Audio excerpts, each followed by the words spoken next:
अच्छा, इससे मुझे याद आया, हमारे प्रधानमंत्री जी थे भूतपूर्व, अटल बिहारी वाजपेयी जी, और उन्होंने नी रिप्लेसमेंट कराया था, लेकिन उसके बाद भी वो कुछ दिनों के बाद भी लंगड़ा के चलते थे। तो क्या उनका मतलब सक्सेसफुल नहीं था? तिवारी जी, आज आपके शो के थ्रू मैं एक बहुत ही अच्छा पॉइंट सब लोगों को बताना चाहूँगा, वाजपेयी जी के अटल घुटनों की कहानी। इसमें हुआ क्या था, वाजपेयी जी एक बहुत ही हमारे उम्दा प्राइम मिनिस्टर रहे। उन्होंने 3 टर्म सर्व किए। सन 2000, तो 2000 में उनको चलने फिरने में बहुत ज़्यादा प्रॉब्लम होने लग गई थी, खड़ा होना मुश्किल हो गया था, social meetings and gatherings attend करने में बहुत प्रॉब्लम होने लग गई थी। तो उनका जांच करी गई, पाया गया जी घुटने सारे खराब हैं, अभी कोई उपचार विकल्प नहीं बचा है, आपको आगे सर्जरी करानी पड़ेगी। बट जो लेजेंड्स होते हैं ना, जो विजनरीज होते हैं, वो अलग चीज़ सेट करके जाते हैं। वाजपेयी जी ने बोला जो इलाज कराना है भारत में कराऊंगा, बाहर नहीं जाऊंगा। प्रधानमंत्री थे, सब कुछ उनके पास अवेलेबल था, यूएस वगैरह कहीं पे भी जाके अपनी सर्जरी करा सकते थे, पर उन्होंने कहा मैं भारत में ही कराऊंगा। टीम इकट्ठा करी गई।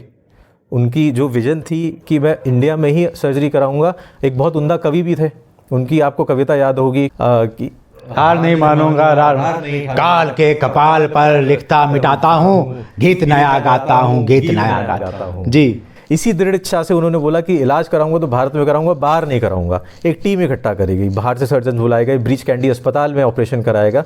सन 2000 में लेफ्ट नी ऑपरेट हुआ, उसकी रिकवरी अच्छी हुई उनकी। उसके बाद दूसरा सर्जरी 2001 में करी गई। तो अगर मानिए, अगर एक में रिकवरी नहीं होती तो दूसरी सर्जरी प्रधानमंत्री की कभी नहीं करी जाती। Vajpayee ji recovered very well. उन्होंने अगले 3 साल एक्टिव पॉलिटिक्स में पार्ट लिया। 2004 तक उन्होंने एक्टिव पॉलिटिक्स में पार्ट लिया। जब इलेक्शन हारे तो 2005 में उन्होंने अपना रिटायरमेंट घोषित किया। उनकी साथ कुछ बॉडी में प्रॉब्लम्स थी, जैसे कि वो डायबिटीज़ रोग से ग्रस्त थे, हैवी डायबिटिक थे, मॉर्बिडली ओबीज थे, वेट ज़्यादा था, एक्सरसाइजेज में थोड़ी रुचि कम थी, खाने के अच्छे शौकीन थे। तो इन सब कारणों से ओवरऑल बॉडी का डिजेनरेशन उनका स्टार्ट हुआ और 2009 में उनको स्ट्रोक आया था, जिसके कारण ओवरऑल बहुत वीकनेस में चले गए। अब जब सन 2000 में ये ऑपरेशन हुआ तो एक बहुत बड़ा मीडिया इवेंट था। जैसे कि अभी राम मंदिर की प्राण प्रतिष्ठा एक मीडिया इवेंट था, सब लोग टीवी पे देख रहे थे कि राम मंदिर की प्राण प्रतिष्ठा हो रही है, मोदी जी ने ये किया। ऐसी उस समय मीडिया में बहुत जागरूकता थी कि सब लोगों को, कॉमन आदमी तक ये बात पहुंची कि भाई इस तरीके का एक सर्जरी है जो हमारे प्रधानमंत्री जी करा रहे हैं, जिसमें खराब घुटने बदले जा सकते हैं और आदमी वापस चल सकता है। So there was a lot of curiosity out of it. और इसकी अच्छी बात ये हुई कि ये मैसेज आम आदमियों तक पहुंचा कि इस तरीके की भी सर्जरी हो सकती है। बट एक चीज़ से एक्सपेक्टेशंस रियलिस्टिक रहनी चाहिए। हमने अगर ऑपरेशन किया तो उसमें केवल सतह बदली गई है, बाकी बॉडी की सेम है। आम भाषा में बात करें तो केवल बेयरिंग चेंज हुआ है, फैन बेल्ट सेम है, मतलब आपकी मांसपेशियाँ सेम है, आपकी बोन सेम है, बियरिंग सर्फेसेस चेंज किए गए हैं। तो उसकी वजह से घुटनों के दर्द उनके चले गए, बट जो बॉडी की वीकनेस थी उसकी वजह से चलने फिरने में थोड़ी प्रॉब्लम उनको रहती थी।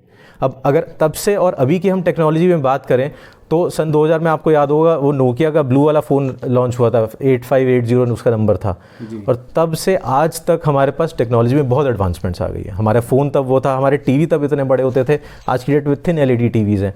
आज की डेट में हमारे पास स्मार्टफोन्स हैं, फोल्डेबल फ़ोन्स हैं, उसका कैमरा इतना बढ़िया है कि प्रोफेशनल कैमरा को बीट कर दे।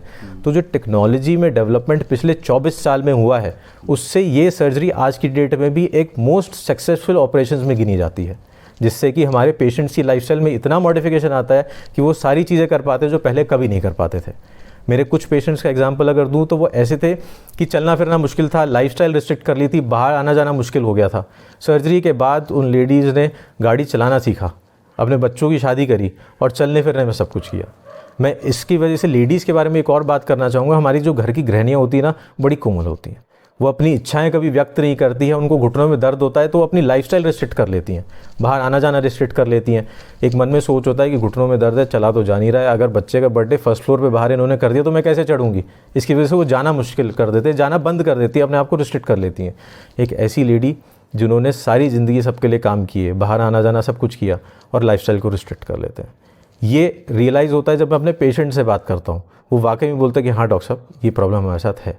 और इस ऑपरेशन के बाद उनका चलना फिरना और वो सब कुछ जब लाइफस्टाइल आती है तो बोलते हैं कि हमने पहले क्यों नहीं करा। और वो खुशी आपको जो मिलती होगी वो कहीं ज़्यादा आपको और मोटिवेट करती होगी। बिल्कुल, यही एक फैक्टर है जो मेरी और मेरी टीम के लिए खुशी का फैक्टर होता है। हमारे पास पेशेंट जब अस्पताल में आते हैं दर्द में, दुख में, लो मॉरल में आते हैं कि हम प्रॉब्लम में, हमसे उतना करा नहीं जा रहा जितना हम पहले करते थे।